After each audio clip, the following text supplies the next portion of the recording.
Olá, meus amigos. Começa agora mais uma edição do MPSP+, que recebe como convidado um dos grandes promotores do júri do Ministério Público de São Paulo, Dr. Tiago, que está aqui conosco, para comentar um assunto quentíssimo.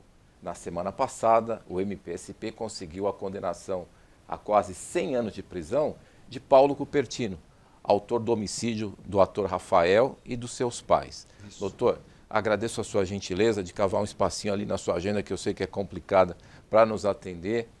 Foi um júri que repercutiu muito. O senhor está satisfeito com a condenação? O Ministério Público de São Paulo atingiu o seu objetivo?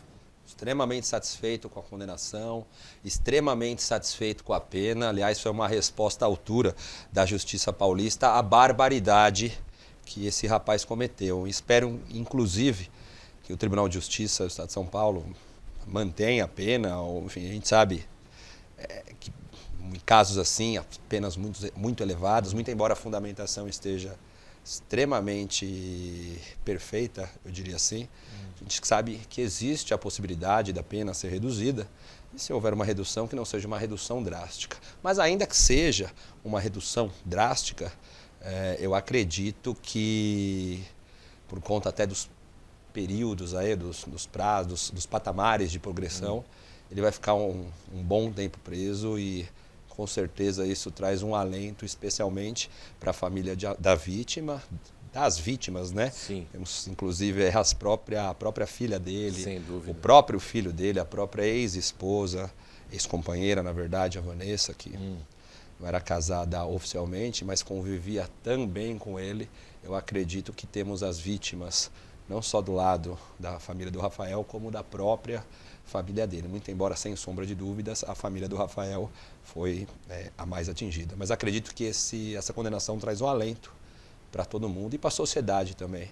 Serviu de exemplo para alguém que resolver tirar a vida de um semelhante pensar duas vezes. Sem dúvida. Doutor, eu gostaria de explorar essa dimensão humana que existe ali como substrato de todo julgamento no tribunal do júri, né? O senhor, de maneira acertada, no meu entendimento, falou das duas famílias, ou seja, quando há um crime de natureza passional, evidentemente a família da vítima é destruída e também a família do autor do crime é destruída. Como é que o senhor faz para lidar com esses dramas ali que faz parte do seu dia a dia, doutor? Causa e consequência. As consequências do crime, conforme eu disse, você agora repetiu, ambas as famílias têm. Todavia, a família da vítima, as consequências em relação a ela é muito maior, sem sombra de dúvida. Enquanto a família do autor pode visitá-lo na prisão, a família da vítima não vai poder ter um contato mais próximo, digamos assim, fora do mundo espiritual, com o seu familiar que foi morto. Eu costumo, inclusive, eu mencionei no julgamento que não há um encarceramento maior do que aquela dor da família enlutada de ter que conviver para sempre com o luto, com a perda do ente querido morto covardemente aí por um assassino. E a questão da causa, foi ele mesmo que deu causa, né? Então nada mais justo do que ele arcar com as consequências. Infelizmente a família dele acaba arcando também. Mas ele deu causa. Sem dúvida. Doutor, uma condenação a uma pena de quase 100 anos e o réu sustentou até o final do julgamento que ele não era o autor do crime. Em que medida que o comportamento dele pós-evento, que as cenas gravadas da fuga do local ali dos acontecimentos, em que medida que o senhor utilizou esses elementos para alcançar o convencimento dos jurados de que ele de fato era o culpado? Bom, a gente pode analisar a conduta dele tanto pós-evento, quanto no momento que ele foi preso, quanto em plenário. A gente tem 3 nuances aí que podem ser analisadas em detrimento, inclusive, dele e da própria defesa dele. A primeira delas fugiu da cena do crime, levou a arma, pediu para o irmão retirar o aparelho o aparelho captou as imagens da cena do crime. Havia 2 câmeras voltadas bem para frente da casa dele que desapareceram logo depois do crime, sendo que apenas ele, o caseiro e o irmão tinham a chave do escritório. E ficou bem claro, bem nítido, até por conta de interceptações telefônicas do celular do irmão, de que foi ele o autor, não só o autor do crime, como o irmão foi o responsável por ter subtraído as câmeras. Isso é totalmente incompatível com a postura de alguém que se diz inocente. Aliás, se eu tenho as câmeras de segurança que apontam a minha inocência, mas não faz sentido algum eu pedir para retirar ou dar sumiço nessas câmeras. Claro. Inclusive, eu sustentei ao Conselho de Sentença que a maior das provas é a lógica humana. Não faz lógica, não tem sentido alguém que se diz inocente pedir para que as câmeras que comprovariam a sua inocência fossem retiradas. Sim. Outro ponto, a arma de fogo. Se ele tinha arma de fogo, ele confessa que ele tinha arma de fogo, foi encontrada uma caixa na casa dele com a nota fiscal da arma de fogo, nome dele, arma de fogo essa do mesmo calibre dos projéteis encontrados, ele foge com a arma do crime. Se não foi ele, apresente a arma, faz um confronto balístico, comprove de forma categórica que não foi ele.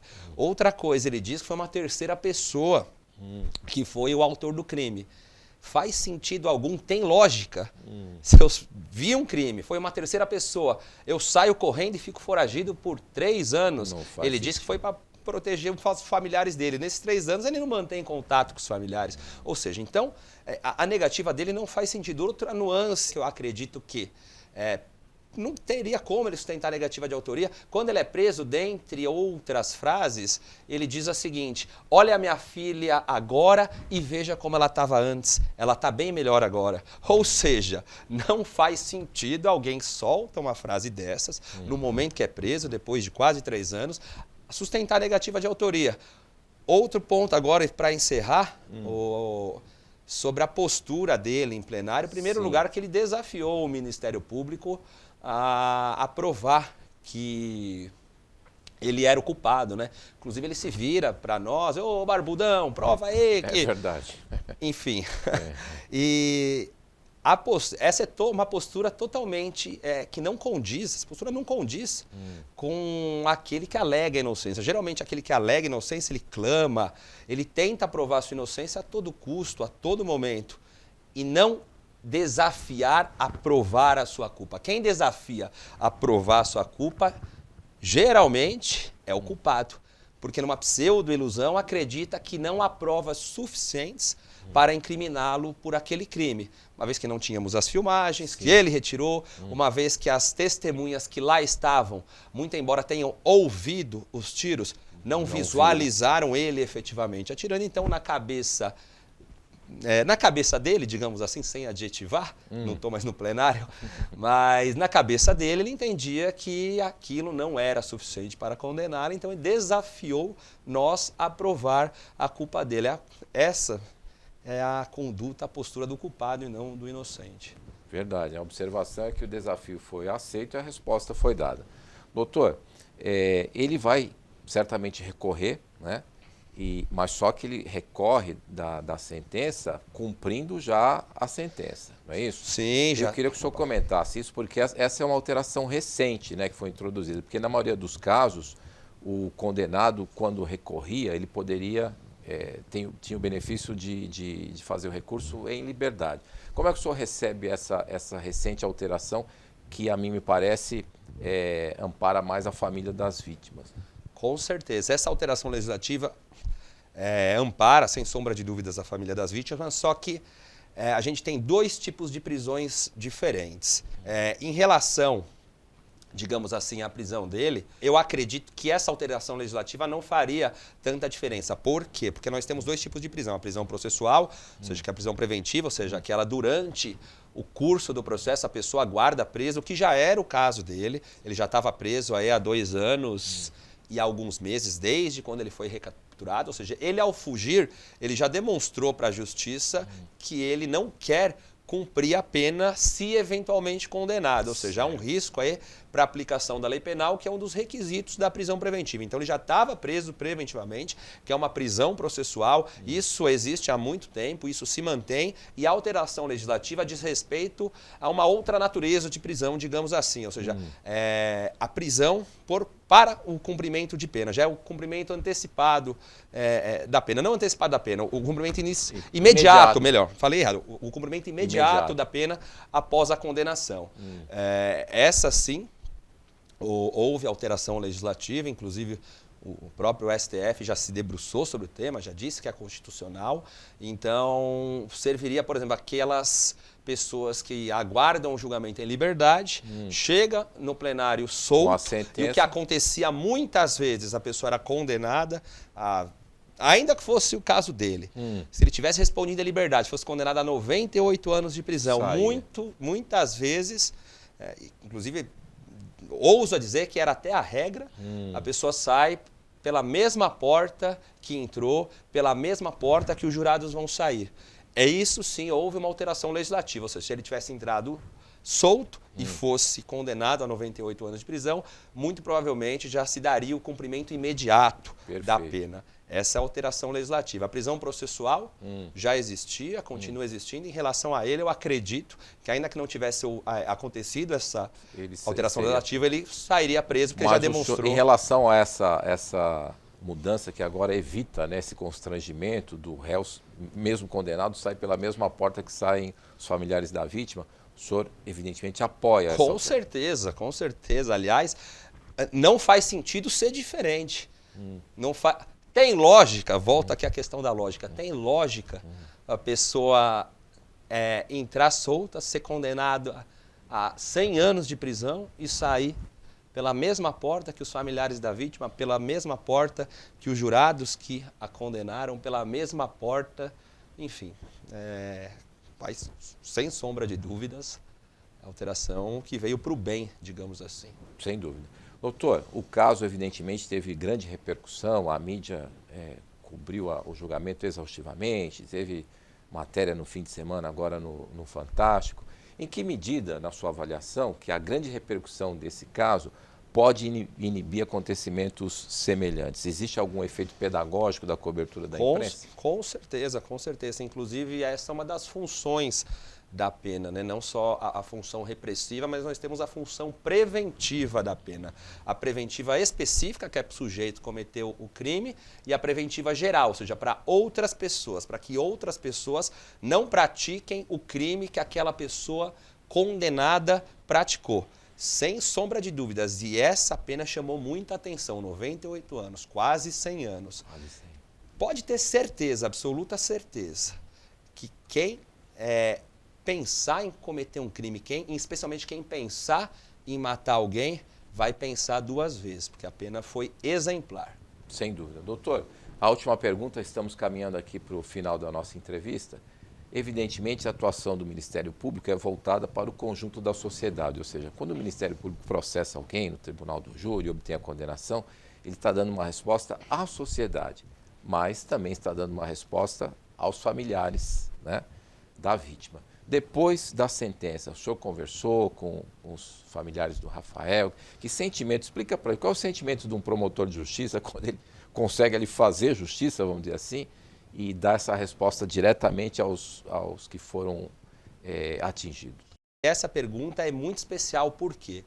Porque não há nada que pague um abraço de um familiar da vítima. Eu conversei com os familiares da vítima, não só durante o julgamento, como conversei um pouco antes do julgamento, como eu repito, durante todo o julgamento, após a condenação, antes de sair o resultado da pena, conversei, já dei as notícias para eles já se emocionaram, e no momento da leitura da sentença, que foi uma surpresa até para nós não sabíamos qual seria a quantidade da pena. Sim. Naquele momento, quando o doutor Antônio lê que o Paulo Cupertino Matias foi condenado a 98 anos de prisão, nós tínhamos 7 familiares na primeira fileira. Os 7 gritam aleluia, se ajoelham e começam a chorar. Entram em prantos, enfim, eu me emociono também, eu já tinha me emocionado antes. E essa cena, para mim, vai ficar para sempre marcada, como eu tenho marcada na minha mente todas as imagens de familiares da vítima recebendo a notícia de uma justa condenação. Não há dinheiro que pague esse sentimento. Nada, nada, nada, nada na vida de um promotor de justiça vai ser tão gratificante quanto um abraço de um familiar enlutado, que é um abraço sincero, é um abraço com amor. E o amor paga tudo. Perfeito. E o senhor também recebe o nosso abraço simbólico aqui, em sinal de agradecimento à grande atuação sua.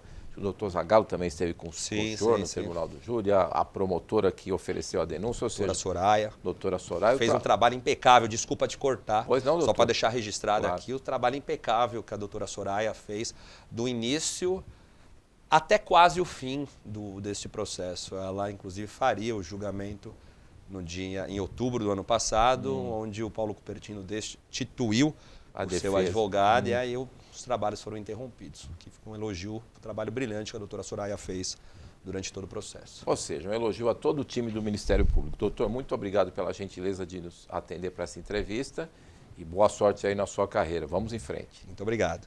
O agradecimento final é a você que nos acompanhou. Até a próxima edição.